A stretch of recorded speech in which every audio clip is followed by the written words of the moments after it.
ಆಗಸ್ಟ್ನಲ್ಲಿ ಮಿಥುನ ಸೇರಿ ಈ 5 ರಾಶಿಯವರಿಗೆ ರಾಜ ವೈಭೋಗದಿಂದ ಸಕಲೈಶ್ವರ್ಯ, ಗುರುದೇವನ ವಿಶೇಷ ಕೃಪೆ. ನಮಸ್ಕಾರ ಸ್ನೇಹಿತರೆ, ಶಿವಲೋಕ ಚಾನಲ್ಗೆ ಸ್ವಾಗತ. ಈ ವಿಡಿಯೋ ಇಷ್ಟವಾದರೆ ದಯವಿಟ್ಟು ಸಬ್ಸ್ಕ್ರೈಬ್ ಮಾಡಿ.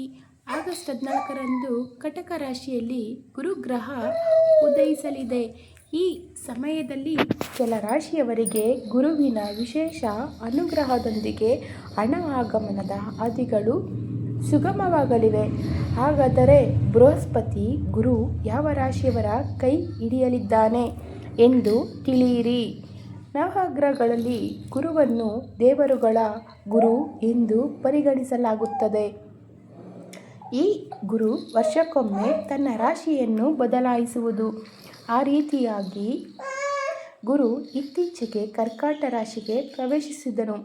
ಅಲ್ಲದೆ ಜುಲೈ 14ರಿಂದ ಆಗಸ್ಟ್ 12, 2026ರವರೆಗೆ ಗುರು ಅಸ್ತಂಗತ ಸ್ಥಿತಿಯಲ್ಲಿರುತ್ತದೆ.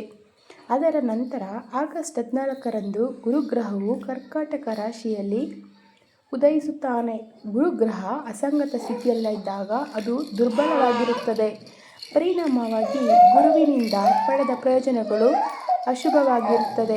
ಆದರೆ ಆಗಸ್ಟ್ನಲ್ಲಿ ಗುರುಗ್ರಹ ಉದಯಿಸುತ್ತಿದ್ದಂತೆ ಅದರ ಬಲವು ಹೆಚ್ಚಾಗುತ್ತದೆ. ಆದ್ದರಿಂದ ಪಡೆದ ಪ್ರಯೋಜನಗಳು ಅಶುಭವಾಗಿರುತ್ತದೆ.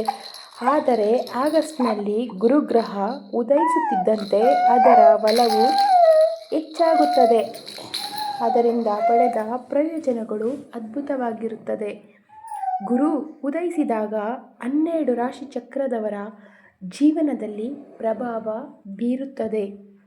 ಕೆಲವು ರಾಶಿಯವರಿಗೆ ವೃತ್ತಿ ಮತ್ತು ಹಣಕಾಸಿನ ವಿಷಯದಲ್ಲಿ ಉತ್ತಮ ಫಲಿತಾಂಶಗಳು ಸಿಗುತ್ತವೆ.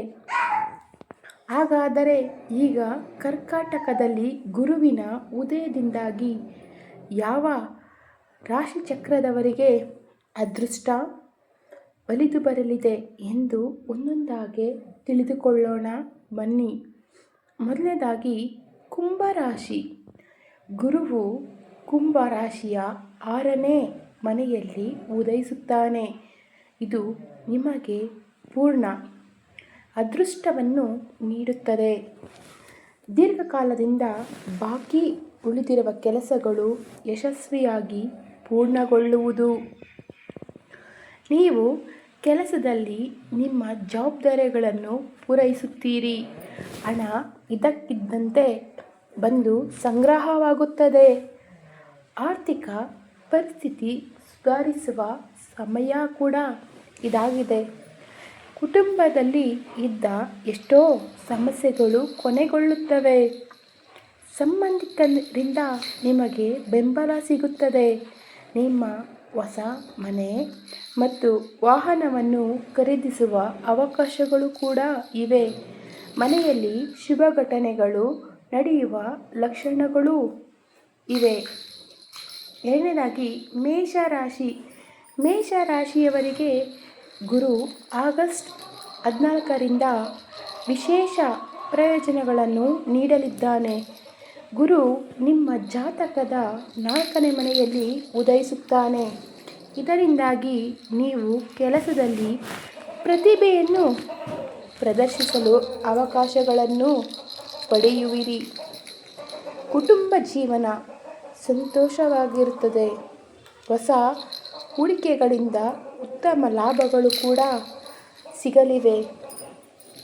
ಕೆಲಸದಲ್ಲಿ ಇಲ್ಲಿಯವರೆಗೆ ಎದುರಿಸಿದ ಅಡೆತಡೆಗಳು ದೂರವಾಗುತ್ತವೆ. ಮನೆಯಲ್ಲಿ ಸುಖ, ಸಂತೋಷ, ಸಮೃದ್ಧಿ ಹೆಚ್ಚಾಗುತ್ತದೆ. ಹಠಾತ್ ಆರ್ಥಿಕ ಲಾಭದ ಲಕ್ಷಣಗಳು ಕೂಡ ಇವೆ. ಉದ್ಯೋಗಾಕಾಂಕ್ಷಿಗಳಿಗೆ ಉತ್ತಮ ಉದ್ಯೋಗ ಸಿಗುವುದು. ಆರ್ಥಿಕ ಸ್ಥಿತಿ ಸಾಕಷ್ಟು ಸುಧಾರಣೆ ಕೂಡ ಕಾಣುವುದು.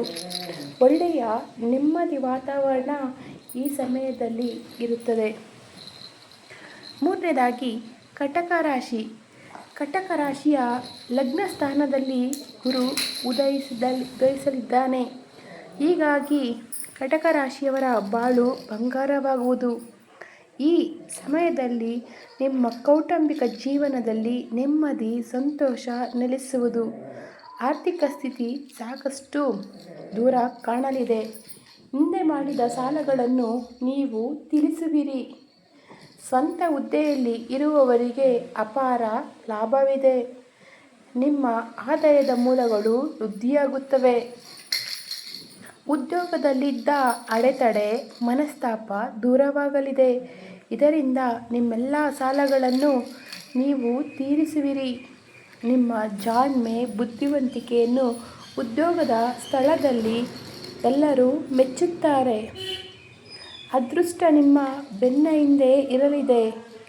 ಇನ್ನು ಉದ್ಯೋಗ ಸ್ಥಳದಲ್ಲಿ ಕೆಲಸದ ಒತ್ತಡ ಕಡಿಮೆಯಾಗಿ ಸಹೋದ್ಯೋಗಿಗಳೊಂದಿಗೆ ಒಟ್ಟಿಗೆ ಸೇರಿ ಕೆಲಸ ಮಾಡುವ ನಿಮ್ಮ ಮನೋಭಾವ ಮೆಚ್ಚುಗೆ ಪಡೆಯಲಿದೆ. ಉದ್ಯೋಗ ಸ್ಥಳದಲ್ಲಿ ಒಳ್ಳೆಯ ವಾತಾವರಣ ನಿರ್ಮಿಸಲಿದೆ. 4ನೇ ರಾಶಿ ಮಿಥುನ ರಾಶಿ. ಮಿಥುನ ರಾಶಿಯವರಿಗೆ ಆಗಸ್ಟ್ 14ರಿಂದ ಶುಭ ದಿನಗಳು ಶುರುವಾಗಲಿವೆ. ಗುರು ಮಿಥುನ ರಾಶಿಯ 2ನೇ ಮನೆಯಲ್ಲಿ ಉದಯಿಸುತ್ತಾನೆ. ಇದರಿಂದಾಗಿ ಈ ರಾಶಿಗಳ ಬಾಕಿ ಕೆಲಸಗಳು ಯಶಸ್ವಿಯಾಗಿ ಪೂರ್ಣಗೊಳ್ಳುತ್ತವೆ. ಕೆಲಸ ಮಾಡುವವರಿಗೆ ಬಡ್ತಿ ಅಥವಾ ಹೊಸ ಜವಾಬ್ದಾರಿಗಳು ಕೂಡ ಸಿಗಬಹುದು. ಉದ್ಯಮಿಗಳಿಗೆ ಲಾಭ ದೊರೆಯುವ ಲಕ್ಷಣಗಳು ಕೂಡ ಇವೆ. ಆರ್ಥಿಕ ಪರಿಸ್ಥಿತಿ ಮತ್ತಷ್ಟು ಸಾಮಾನ್ಯಕ್ಕಿಂತ ಉತ್ತಮವಾಗಿರುತ್ತದೆ. ಹಣಕ್ಕೆ ಸಂಬಂಧಿಸಿದ ವಿಷಯಗಳಲ್ಲಿ ನಿಮಗೆ ಅನಿರೀಕ್ಷಿತ ಯಶಸ್ಸು ಕೂಡ ದೊರೆಯಲಿದೆ.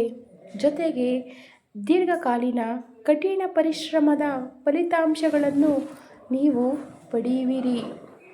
5ನೇ ರಾಶಿ ಕನ್ಯಾ ರಾಶಿ. ಕನ್ಯಾ ರಾಶಿಯ 9ನೇ ಮನೆಯಲ್ಲಿ ಗುರು ಉದಯಿಸುತ್ತಾನೆ. ಇದು ನಿಮಗೆ ವೃತ್ತಿ ಪ್ರಗತಿಗೆ ಅವಕಾಶಗಳನ್ನು ನೀಡುವುದು. ನೀವು ಉದ್ಯೋಗಗಳನ್ನು ಬದಲಾಯಿಸುವ ಬಗ್ಗೆ ಯೋಚಿಸುತ್ತಿದ್ದರೆ ಆಗಸ್ಟ್ ಅನುಕೂಲಕರವಾಗಿರುತ್ತದೆ. ವ್ಯವಹಾರದಲ್ಲಿ ಅನಿರೀಕ್ಷಿತ ಪ್ರಗತಿಯನ್ನು ನೀವು ಪಡೆಯುವಿರಿ.